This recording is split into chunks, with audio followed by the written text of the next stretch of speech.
क्या बात है अरमान, जब से आए हो देख रही हूँ अजीब बेचैन हूँ, क्या परेशानी है?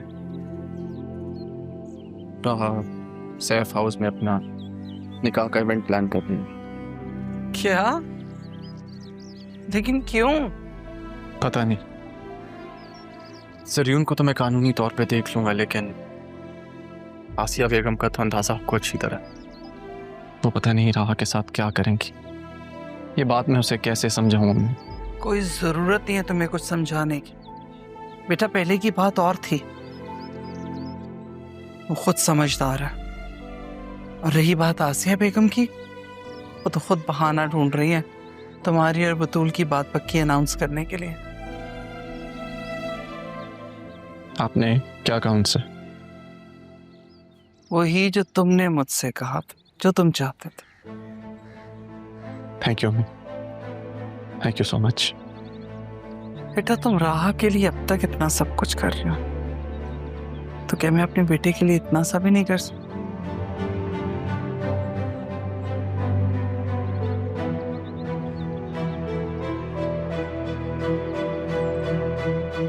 तुम जो भी फैसला करोगे ना, तुम्हारी माँ तुम्हारे साथ।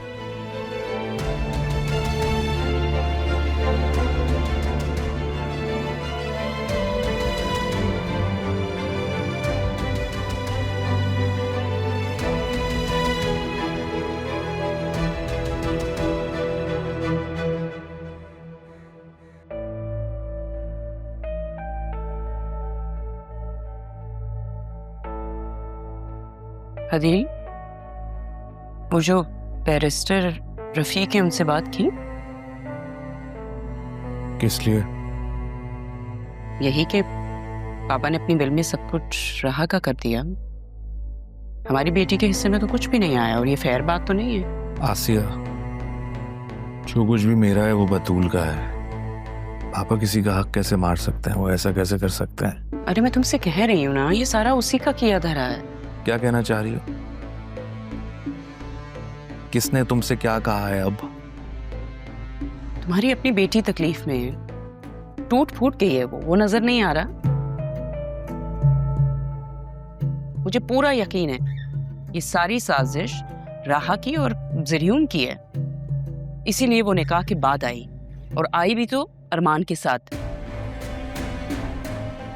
ताकि हम जरियून को मासूम समझें और अपनी बेटी का निकाह कर दें उसके साथ।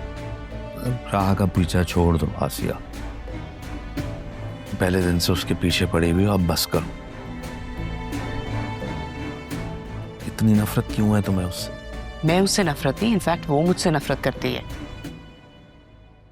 और कितनी वकालत करोगे उसकी? उसका चेहरा तो वो आ गया है ना सामने। बस बस बस, जाओ यहां से, मुझे अकेला छोड़ दो। क्यों क्यों अकेला छोड़ दूं? बात ना करूं? तो मुझे बात नहीं करनी, तुम यहां से जाओ। मैं यहां सुकून से अकेले बैठना चाहता हूँ। Please leave.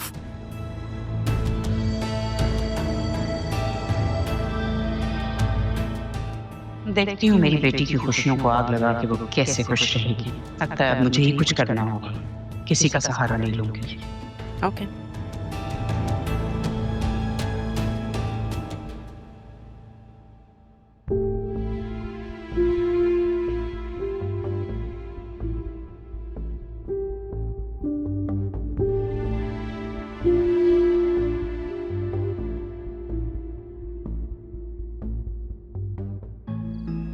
रमीज, याद रखना हमारी नजरें तुम पर ही है। जो कहा है वैसा नहीं हुआ तो वापस वहीं जाना होगा। नहीं नहीं, आप जैसा कहेंगे मैं वैसा करने की पूरी कोशिश करूंगा। हमें तुम्हारी कोशिश नहीं, काम चाहिए। देखो रमीज, तुम्हारी बेगम की वजह से तुम्हारा बहुत लिहाज कर रहे हैं, लेकिन जब तक हमारा काम नहीं हो जाता तुम्हारी बेगम हमारी मेहमान है। अरे अरमान साहब, आप बड़े आदमी हैं, ये मर्दों की बातों में आप औरतों को क्यों मेहमान बना रहे हैं? तुमसे जितना कहा तुम उतना करो। ना तुम हमसे मिले ना हमने तुम्हें कुछ कहा, समझे? मैं बस एक बार खालिदा से मिलना। समझे नहीं तुम? ठीक है।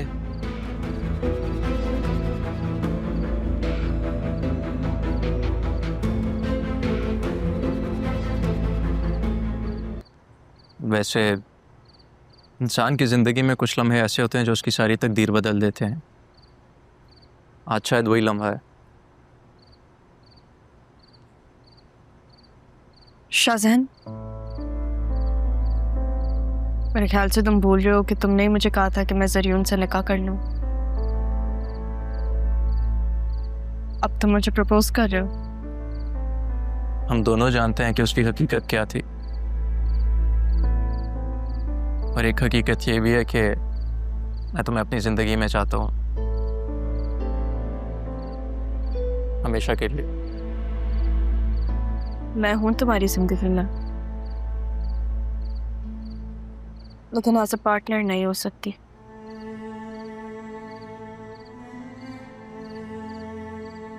मेरी जिंदगी में अभी बहुत मुश्किल वक्त गुजरा है। मैंने बहुत कुछ पाया, बहुत कुछ खोया, और उसमें तुम्हारी एक बेलौस दोस्ती भी थी। तुमने मेरा तब साथ दिया जब सब जो मेरे अपने थे, मुझसे मोहब्बत करते थे, मेरे खिलाफ खड़े थे। तुम्हारी दोस्ती को नहीं खोना चाहती, इसको किसी रिश्ते में बांधकर मैं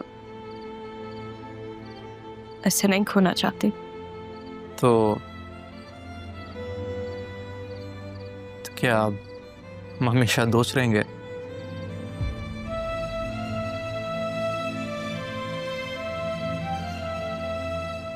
तुम अपनी पहली मोहब्बत को कभी नहीं भूल सकते ना,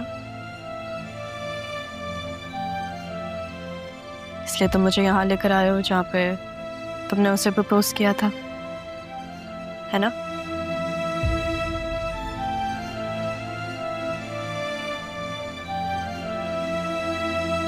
तुम्हें पता है मेरे नाना जान कहते थे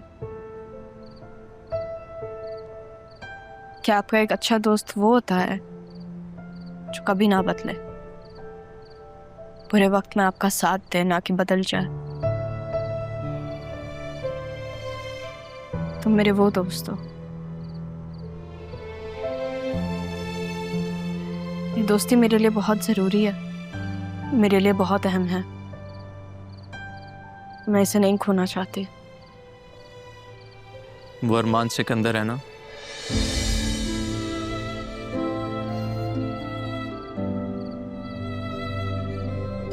शायद यही वो बात थी जो तुम समझने की कोशिश कर रही थी, नहीं?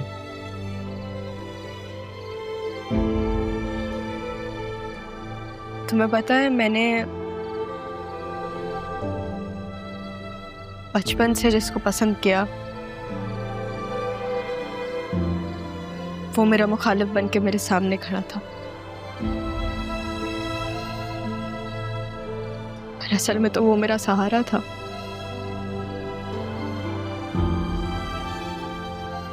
जो भी उसने किया, कुछ चीजें मुझे बहुत बुरी लगी।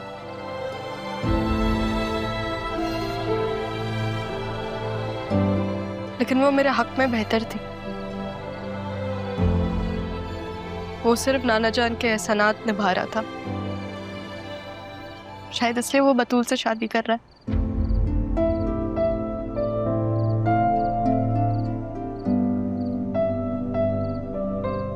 लेकिन मैं उसके अलावा किसी और को नहीं सोच सकती।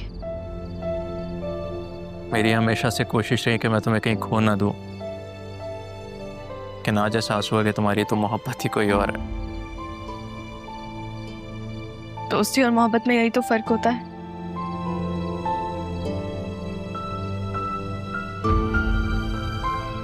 मोहब्बत दिल की ढाल बन जाती है और दोस्ती दिल का सहारा।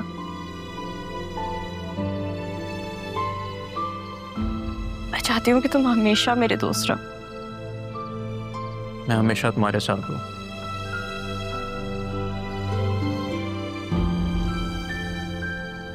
लेकिन एक वादा करो। क्या? कि तुम जब भी अपनी मोहब्बत से मूव ऑन करोगी तो मुझे कंसिडर करोगी। प्रॉमिस? जब वो वक्त आए तो मुझे याद दिला देना।